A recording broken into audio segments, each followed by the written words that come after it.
You're watching Healthy Living in the Four Corners, brought to you by Thrive Chiropractic Studio.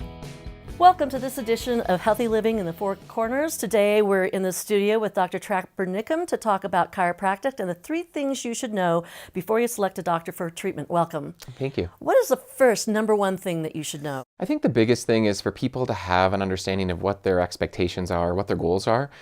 And I think that applies across the board to whatever provider they're looking for. For example, people might come in and they really just have a short-term injury that happened 2 days ago skiing, and it's pulled muscle. It's something pretty simple. Sometimes there might be an underlying chronic issue that people haven't thought about in a while, and then it gets exacerbated. And I think it's good for them to have an understanding of what their goals are with those and to have some real expectations. What's number 2? Number 2 is, based on all that, expect to find a provider that's going to do their due diligence.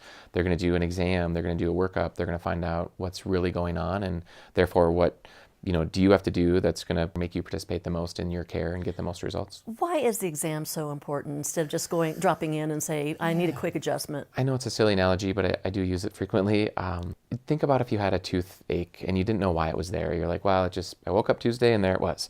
And you went to the dentist, you wouldn't just demand that they drill it or they pull it or that they replace it or something. Because you don't know what the problem is.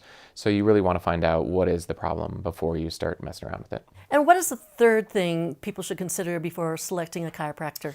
It goes beyond the professional thing, and that is finding a provider that's a good match. Like, when you just sit and talk to someone, is it easy? Does it feel comfortable? Do you trust them? Do you trust their recommendations? Do you feel that they are really listening to you? So it's a personal bond or a personal connection, and I think in the first visit, you can usually figure that out with your provider if it feels like it's going to be a good fit. Yeah, and so you have to have that rapport because you have to have that transparency with each other, being willing to say, I do this and I eat that, and you can say, you shouldn't do that, or I would recommend that you not. Yeah, that kind of transparency is very important. I believe congratulations are in order that your practice was selected the best chiropractic practice in Durango by the Herald's Readers Poll this year. Yeah, thank you very much. That's awesome. Well, thank you for joining us today in the studio, and I look forward to seeing you again here on Healthy Living in the Four Corners.